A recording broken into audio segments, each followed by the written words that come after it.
Greetings, everyone, and welcome to Anime Night in the Dojo. Today's featured show, Gachiakuta, Season 1.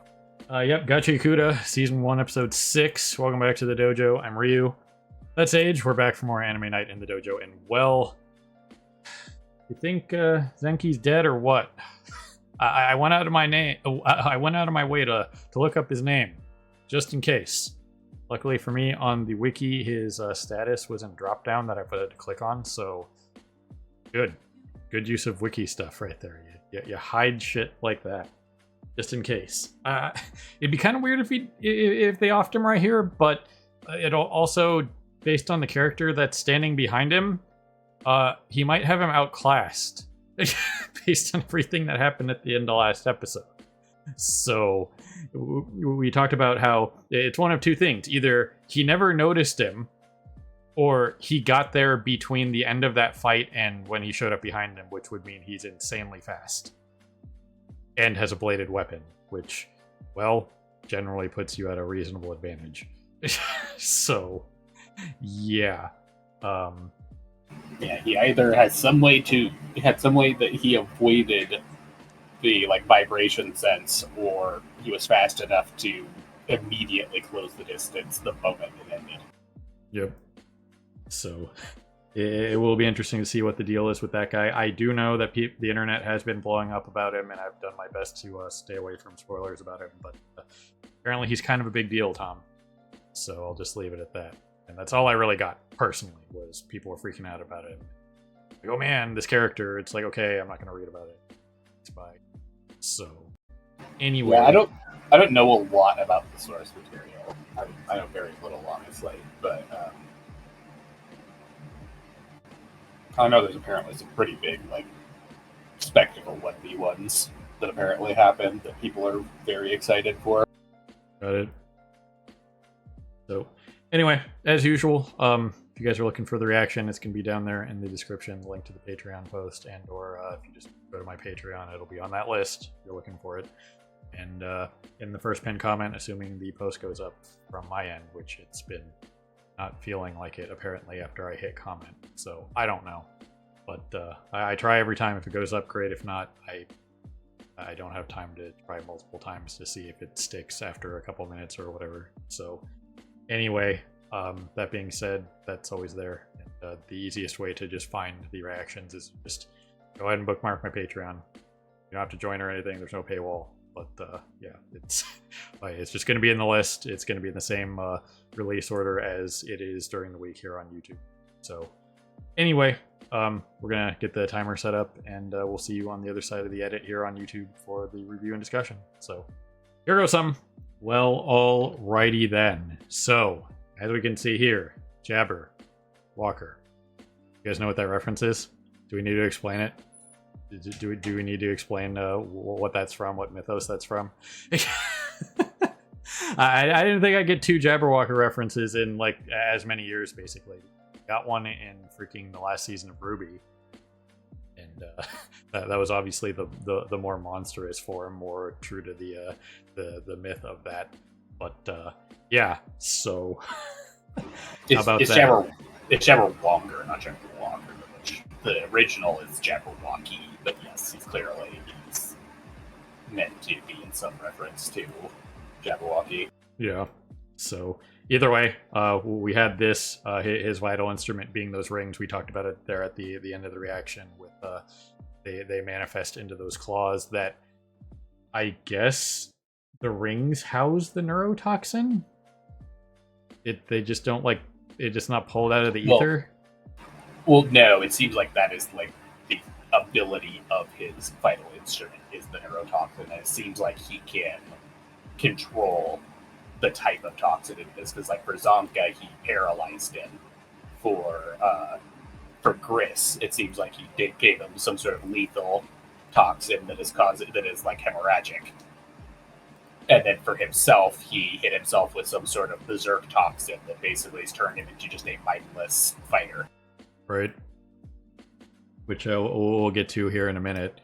But either way, we talked a bunch about it there at the end of the reaction with what Rudo was going through and stuff like that. And again, in short, just in case people just heard this or whatever, but I'll still reiterate it because it's important. Is the whole when you're a kid, your parents, like, one of their major jobs is to, get you to do stuff and to find things you like, find things you're good at, and weed out the things that you're bad at and or don't like, and or both, whatever, so that you can, find your way in life, that kind of deal. And that's what, what this whole thing was him coming to the conclusion that at the end there that he wanted to fix stuff, in short. And that's why he's able to connect with pretty much anything with his vital instrument being the gloves, obviously, but that allows him his compassion for all things that are thrown away like he was and wanting to fix them, allows him to do what he did with this talisman. And based on how much anima and love and stuff that has gone into that item, even if it wasn't a giver's item, it still, accumulates anima. And in this case, it formed this incredible talisman that's basically like a stand and or a persona. You know what I mean? So it just comes down to whatever the object is. And at a certain point, obviously, probably his mental state and just his overall training will come into play. But for right now, him reacquiring his roots and remembering why he became what he was and how he wanted to be, if you have your root cause of what you're doing and you remember what you're doing, then you're just going to just go back to basics like he did, and is able to control his power because he remembered who he was and why he's doing it. Yeah, once again, at his core, he's less of a giver and more of a fixer. Yep. So as we can see here, and we talked about it with some of the other vital instruments, like when they're activated, they transform a reasonable amount, that kind of thing. But in the case of this, he was able to turn this talisman, which is just, like prayer talisman, that kind of thing, into the just stand / persona / whatever you want to call it, that he was able to, which again, it has an incredible ability. Now, at the end of the day, like Jabber figured out, was that it perceives intent. And if you're just throwing inanimate objects like he was throwing at the rubble, Rudo had to dodge those on his own without the help of like the ultimate defense here.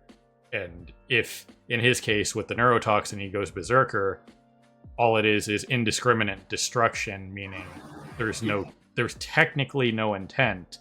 But again, the one thing about this whole situation is the talisman is not his vital instrument.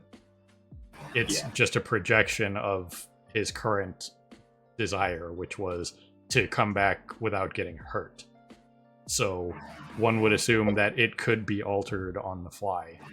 Well, so the whole thing is, as we're getting kind of explained in this case, is that why I say like Rudo's not really a giver, he's more of a fixer, is that he doesn't follow normal giving. It's normally a giver, they have their emotional connection to their bound item, and they have some level of control over that item. Rudo, at least at present, doesn't seem to have any actual control over the item. It's just a thing of the item already has some level of anima to it, because as once again, we're going Shinto, and Shinto, all items have souls. It's just a matter of like to what extent do they have a soul. So the more soul the item has, or excuse me, anima, the stronger the item is when Rudo has it. But what the actual purpose of the item isn't up to Rudo. It's up to whatever the soul of the item is. Right. So at the end of the day, even if it can't perceive intent, the original purpose of the item was to not come back, to come back unharmed. So it'll be interesting to see how this fight plays out based on that effect, because the talisman was affecting Jabber in the way it was. But if the fight is going to be different now, an inanimate object like rubble is one thing, but he's still a person. You know what I mean? He's still the threat.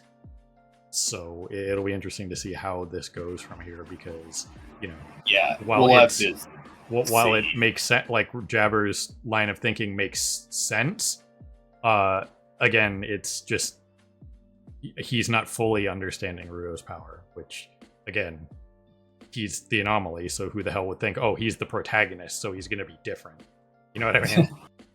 So yeah, people do have some understanding that he is different, because the idea of a giver using something other than their own vital instrument is already a foreign concept, but no one really has what his actual power is figured out. Gris seems like he's only even just. It seems like even like Gris's speculation here isn't even the full picture. It's just one was to get more speculation. right, yeah, it's probably still something they're gonna have to figure out as time goes on with any object that he connects with and uses in this way. So it's definitely an interesting concept, and going forward, if he's able to do this now with a talisman and have that kind of power, the power scaling is probably going to get maybe not the scaling itself, but like what they're able to do could get very like JoJo's. You know what I mean? Like with what the stands were capable of doing. So yeah, I mean, freaking, we already have seen some of the like upper limits to some of the power scaling with like that first fight with Engine, with his umbrella basically being able to nuke the entire freaking No Man's Land. Right. Also, 8 minutes is too much for the Crunchyroll player today. In case anybody was wondering, got to keep that up. It doesn't end. But either way, yeah, this entire sequence is definitely interesting. I do like the design of the talisman here. It's definitely a very unique, different kind of thing. So it definitely vibes with what they're doing for this whole sequence. You know, and I've always been a fan of the black and red color scheme. Pretty much kind of nailed it, especially with like when you see the attention to detail here. It's not just like a like in perfect condition kind of piece of equipment, because it's not. And even though now it's transformed, it still has like its use, like its wear and tear and stuff like that. So that was a solid touch for that end too. Yeah, we've seen it with like all of the items that Rudo has fixed so far. They take on this kind of worn appearance with like black as the main color, but as red being like the dangerous aspects to them. Yep.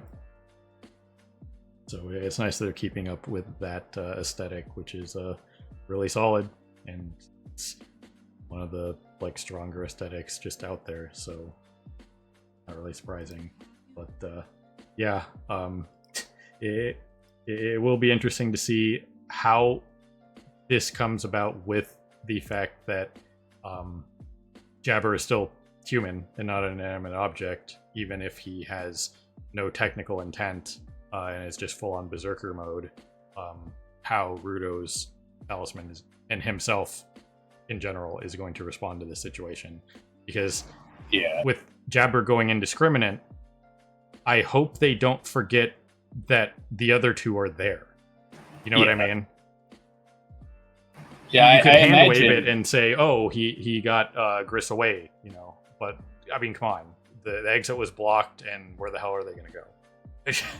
I mean, they could go further into like the parking area, but yeah, they're still at risk of being collateral regardless. Yep. Especially since he's cutting through walls and, you know, could collapse the whole damn thing. You know what I mean? Yeah, he's already destroyed several of the support pillars. Yep. So, either way, I do like what they're doing with this. It is nice that they didn't kill off his first teacher before he could give him a lesson. And it was one of those, potentially killing off another father figure already, though. Yeah, you know, if Gris dies, then yeah. But yeah, that would be it's one of those things where especially with Zonka, they kind of had that like established like gag thing with Engine already. And it's like, oh, well, we're not going to continue that because that was kind of funny. You could probably get him to do whatever you want, just mention Engine. It's like that'd be it. But since Jabber's the kind of character that sees value in certain individuals based on, in this case, if they have potential as a giver, basically, then he doesn't kill you. So again, it's that kind of Hisoka mentality kind of deal.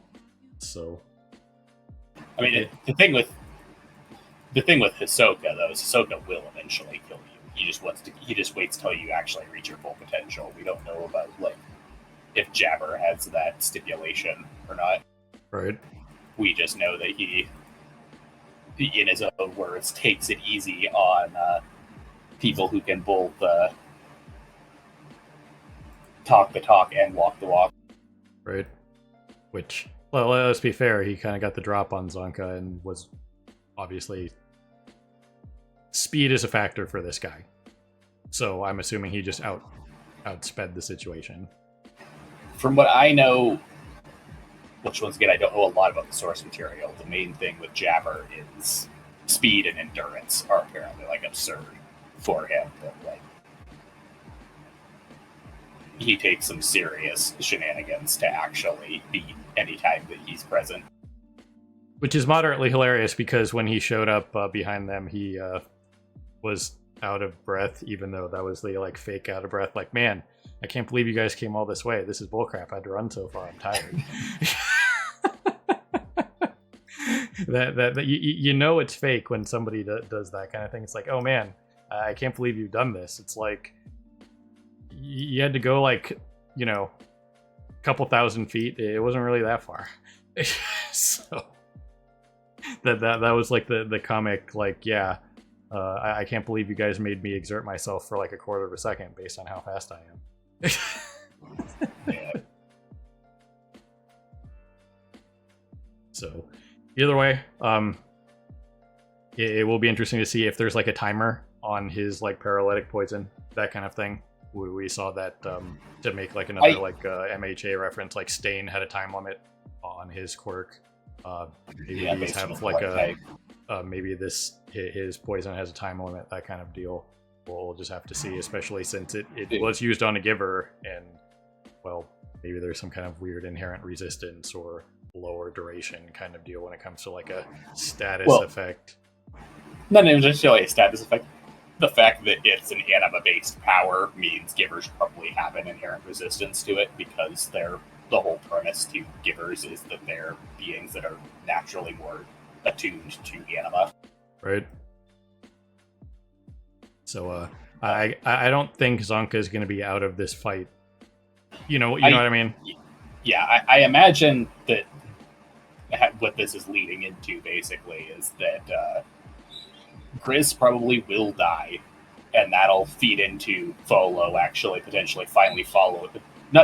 Probably won't cause it by itself, but it'll probably feed into starting that whole thing of like Folo potentially going back to his giver training, and that this initial like berserk is going to tip the fight back in Jabber's favor, but then Zonka will show back up and they'll eventually manage to drive Jabber off.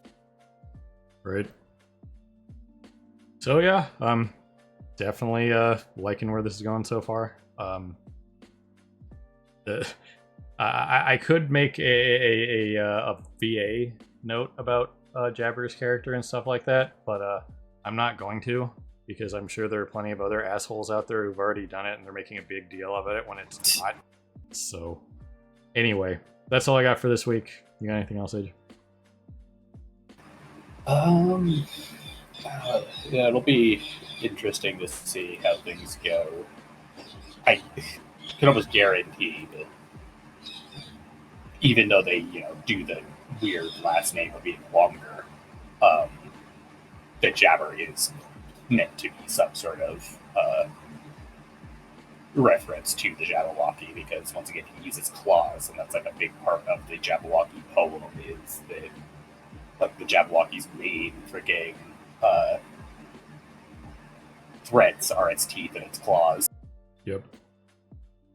So we have Jabber here who likes to freaking talk a whole hell of a lot, and his main weapon is claws.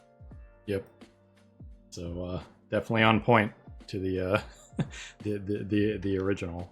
So anyway, ladies and gentlemen, people of YouTube beyond, however you're watching, we always appreciate you stopping by and hanging out here in the dojo for more Anime Night Dojo and this Gachiakuta, Season 1, Episode 6. So have a good morning, evening, afternoon, whatever it is for you. Have a good one. See you next time. Hey everyone, Victoria here. If you enjoyed the video, please consider pushing those like and subscribe buttons. Your support is greatly appreciated. Thanks again for your time, and we hope to see you again in the future.